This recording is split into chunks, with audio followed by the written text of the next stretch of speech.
welcome back. If you've just joined us, you're watching the news at 10 on Channels Television, coming to you live from Lagos. A reminder of our top stories.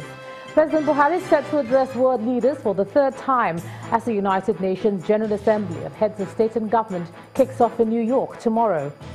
President of the 72nd UN General Assembly challenges leaders to focus more on the people of the world. North Korea and Rohingya crisis to top discussions. The Academic Staff Union of Universities announces conditional suspension of its one-month-old industrial action, asking lecturers to return to classes tomorrow. And once more, North Korea defies the UN, insists on continuing with nuclear program despite sanctions by the world body.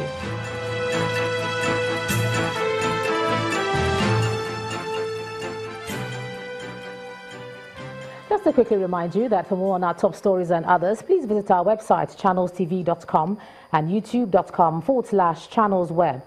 And log on to m.channelstv.com to watch us on your mobile device, or download the Channels TV app for Android, iOS and Windows devices from their respective stores. The Channels TV and Channels 24 app will give you access to news and updates. You also have access to the Eyewitness feature, with which you can share those pictures, videos or news of happenings around you. Just install the app, then tap and swipe to reveal the menu, and then follow the instructions. Speaking of those pictures, we have some to share with you. We can begin with this one from Olora in Lagos State, showing people whom our Eyewitness reporter says are protesting the alleged blockage of the road into their community. The residents, according to our Eyewitness reporter, are appealing to the state government to prevail on whoever is responsible for this. Still in Lagos is this image from Alakbere area of the state, showing a pedestrian walkway blocked by electric poles. Our Eyewitness reporter is concerned about the safety of pedestrians who are forced to walk across moving vehicles and appealing to the authorities to do something about it. We move on to the electrical hazards of this picture from Benin, the Edo State capital. It shows a child close to a transformer without barricades. Our Eyewitness reporter is worried about the danger that this poses. Finally is this picture from Kanu West local government area of Enugu State, showing the bad state of the road there. Our Eyewitness reporter says this makes movement difficult for motorists and pedestrians and is asking the state government to come to their aid. Thanks a lot for all your pictures, and do send us some more. Now let's stay with our lead story on the UN General Assembly discussions. Our correspondent Gloria Umezuoke is right now at the UN headquarters. Now, she spoke to us a short while ago on what she's learning about this global event. Picked up at the United Nations headquarters ahead of tomorrow's general debate. Out here, a flurry of media houses all set out here in preparation to cover tomorrow's event. The Nigerian President Muhammadu Buhari is expected to deliver the national address. It was scheduled originally to appear as the number 7 speaker, but we understand that that will move to number 6, which is deemed as a good one for Nigeria. The President is expected to engage robustly with the international community, putting up the successes and challenges.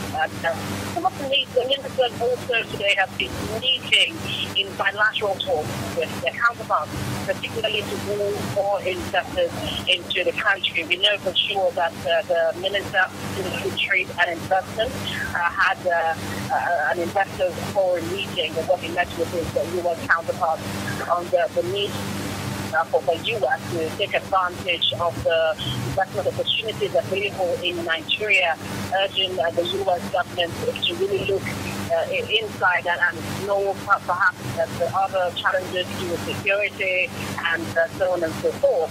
The U.S., we mentioned, is the second highest investor and would like it to, perhaps move up to number 1. Our correspondent Gloria Umezuoke there at the UN headquarters in New York. Now let's come back home now. The Senate President, Dr. Bukola Saraki, has frowned on proscription of the indigenous people of Biafra by governors of the southeast states and the Army's declaration of the group as a terrorist organization, saying it's unconstitutional and lacks due process. The Senate President, in a statement, says, quote, "The laws make clear provisions for taking such actions, and without due process being followed, such declaration cannot have effect," end of quote. Senator Saraki says he's sure the president will do the needful by initiating the right process, as it will go a long way towards demonstrating to the world that Nigeria adheres to the law. The Senate president also commended Nigerians for not allowing the issue to degenerate into a national crisis. Let's cross over to Abuja now. Here's Makwe Ogun. Makwe. Hello, Ijoma. The Chief of Army Staff, Lieutenant General Tukur Buratai, is insisting that only the federal government has the jurisdiction to declare the leader of the indigenous people of Biafra wanted. The Army Chief, who is speaking with reporters in Abuja, says the Army is not under any form of threat to leave the southeastern part of the country. General Buratai announced plans by the Nigerian Army to launch special exercises across the country to maintain peace and security.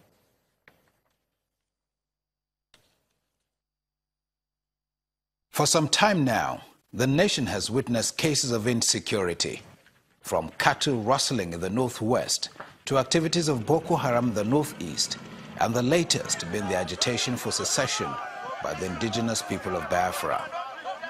Despite all these, the nation's military authorities promise not to rest on their oars until all forms of terrorism and threat to the nation's existence is worn.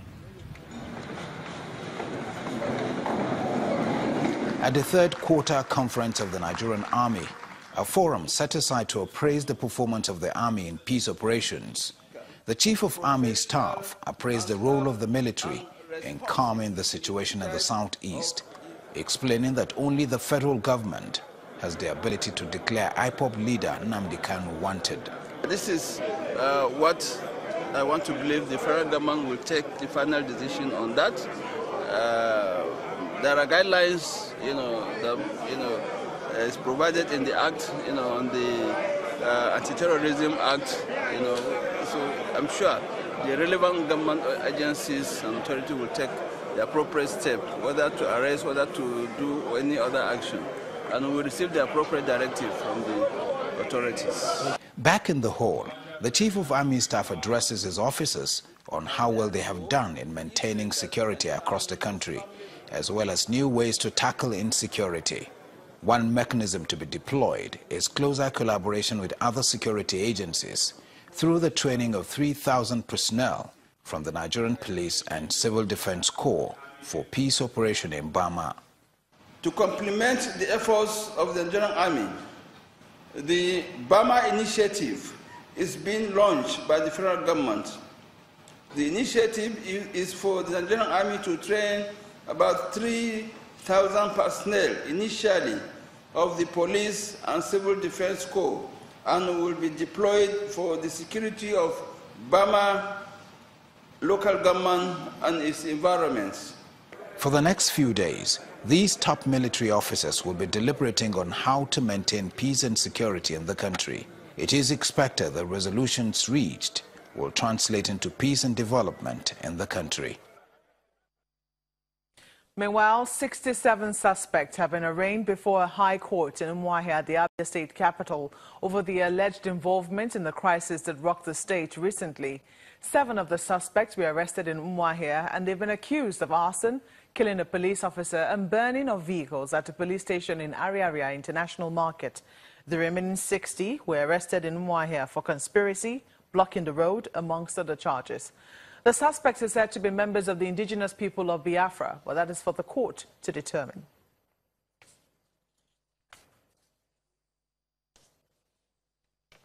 In other news, the Chief Justice of Nigeria, Justice Walter Onnoghen, has reaffirmed the commitment of the judiciary to uphold the tenets of the Constitution as the supreme law of the land.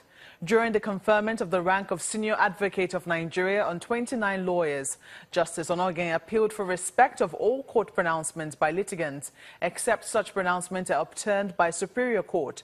He also warned that the disobedience or non-compliance with judicial orders is a recipe for the breakdown of law and order.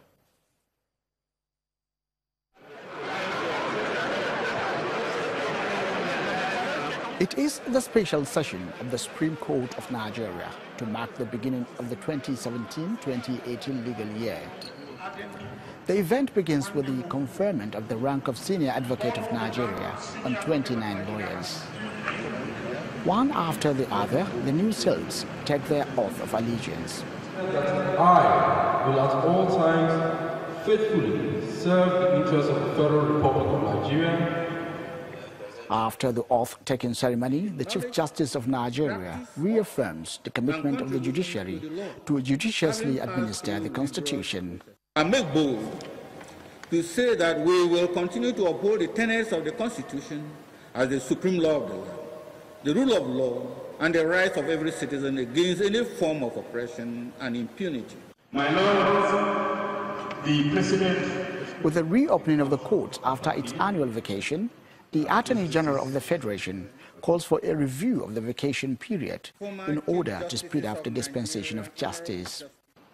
While the practice of a 2-month cross-annual vacation is historical and has become part of our judicial system, it will appear that several litigants and persons outside the legal system increasingly see this practice as a contributory factor to the delay of cases in our courts.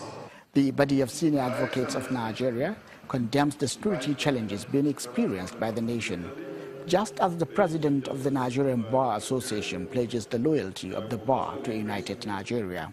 The corporate existence of Nigeria as a united, harmonious, indivisible and indissoluble sovereign nation is certainly greater than any citizen's liberty or right. The Nigerian Bar Association wishes to reaffirm its commitment to the national unity and integrity of the Nigerian state. I believe, as many of us do, that we are better together than in our smaller enclaves. As the Supreme Court commences the 2017-2018 legal year with renewed hope and vigor, lawyers and litigants alike are optimistic of expeditious dispensation of justice in line with the vision of the Chief Justice of Nigeria. When the news at 10 returns, Director General of Nigeria's Debt Management Office reveals government's plan to float additional Eurobond and Diaspora Bond in the fourth quarter of 2017. But that's on Business News. Do join us again.